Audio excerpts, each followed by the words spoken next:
A man walked into a palace hall, looked at a ruler surrounded by wealth, and said, "You own nothing, not with anger, not with fear."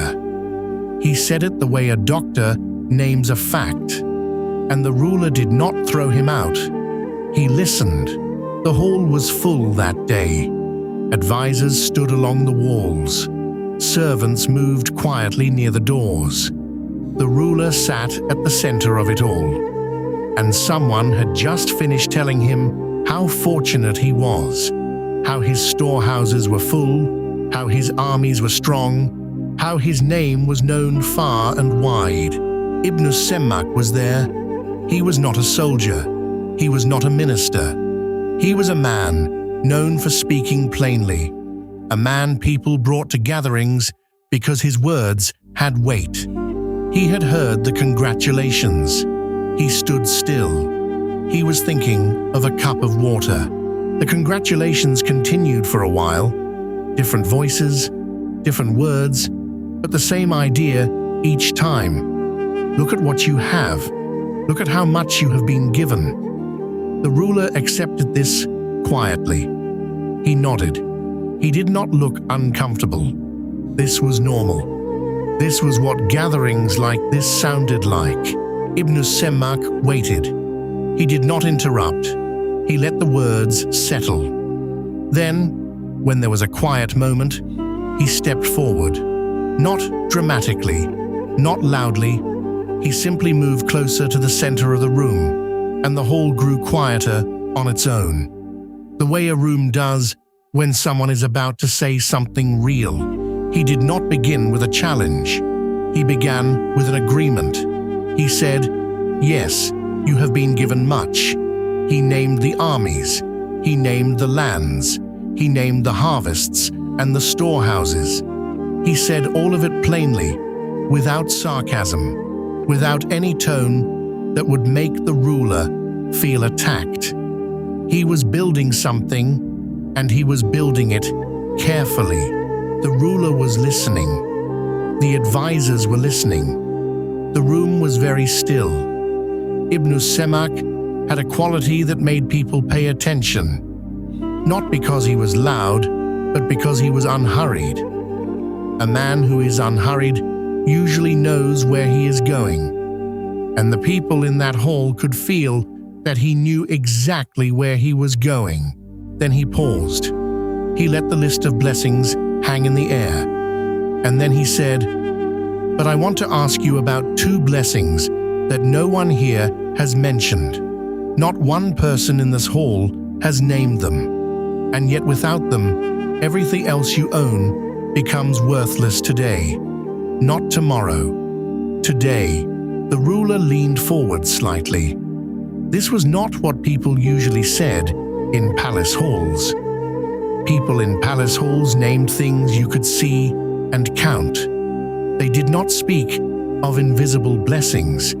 They did not say that something essential had been forgotten. The ruler asked, "What are these two blessings?" Ibn Semmak reached out and picked up the clay cup. It was a plain cup. It held a small amount of water. Nothing about it was remarkable. He held it in both hands and looked at it for a moment before he looked back at the ruler. Then he asked his first question, slowly and directly. He said, "Suppose your throat closed. Suppose you could not swallow a single drop of water. Not one drop, not for any price, not for any reason. Your body simply would not let water in. In that moment, what would you give to be able to drink this cup?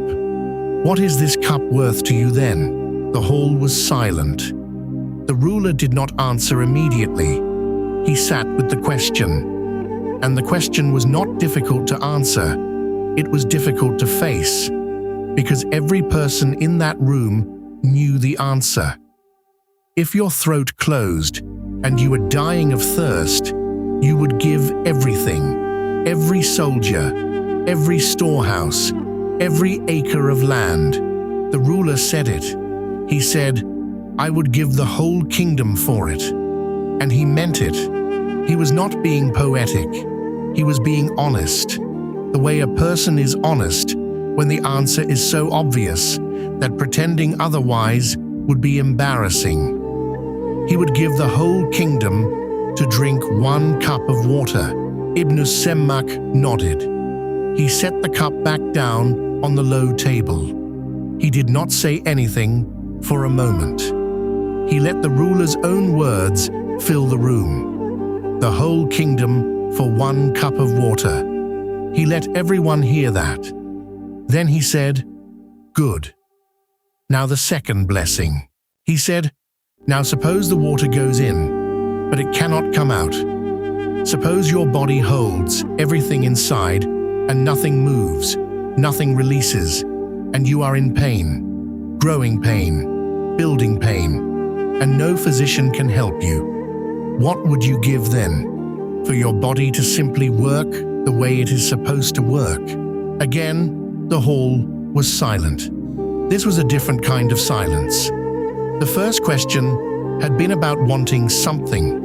This question was about suffering, about the kind of pain that makes a person forget every other thought, about a body that has turned against itself.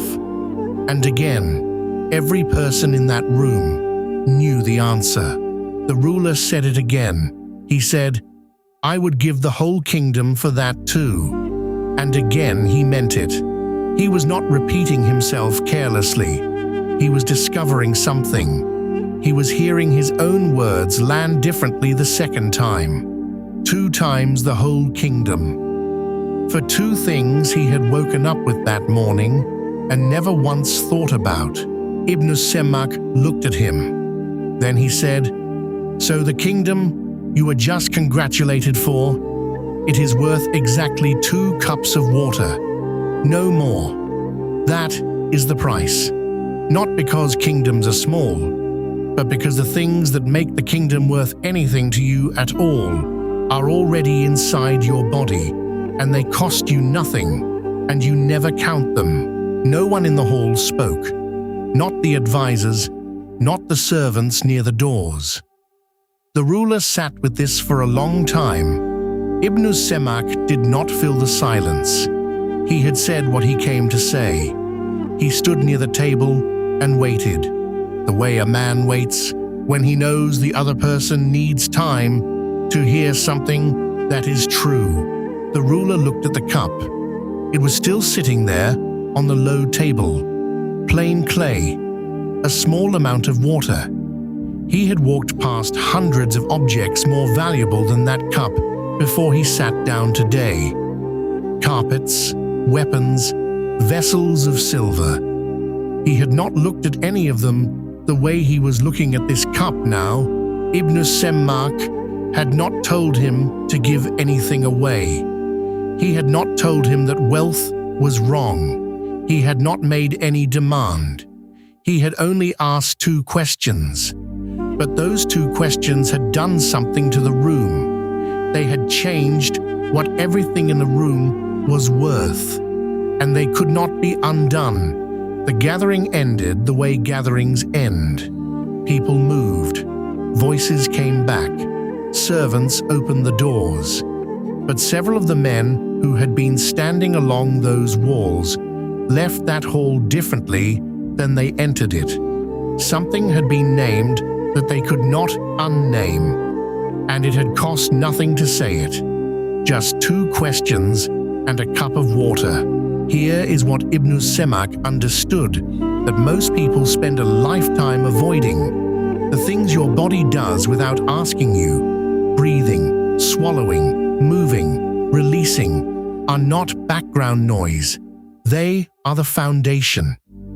Everything else you call a blessing sits on top of them. Remove the foundation, and the rest collapses in an hour. Think about a body that works. Not a strong body, not a young body, just a body that works, that swallows when you drink, that moves when you ask it to, that does not wake you at night with pain you cannot stop. Most people with a working body do not think about it once in a full day. They are too busy counting other things. And health, the ordinary, unremarkable health of a day when nothing hurts, is the thing people discover only when it is gone. Ask anyone who has spent a week unable to drink without pain what they would trade for one normal, painless cup of water. The answer will be the same as the ruler's answer: everything. Without hesitation, Ibn Semak did not say, "Be grateful." He did not use that word. He just priced two things that no one was counting. And once you hear the price, you cannot unhear it. The kingdom was worth exactly what you would trade for one working body and one drinkable cup of water. That is the whole calculation. Nothing is left over. Ibn Semak left the palace the same way he arrived, on foot, with nothing in his hands. The cup stayed on the table, the ruler stayed in his hall, and the two questions stayed with everyone who had been in that room, not as a lesson written somewhere, but as a weight that settled into a person quietly and did not leave. Somewhere in that city, right now, or any city, any time, there is a cup of water on a table, plain, unremarkable, and a body that can still drink it. That is the whole kingdom. That is what everything else is built on. And it has been sitting there, uncounted, since the day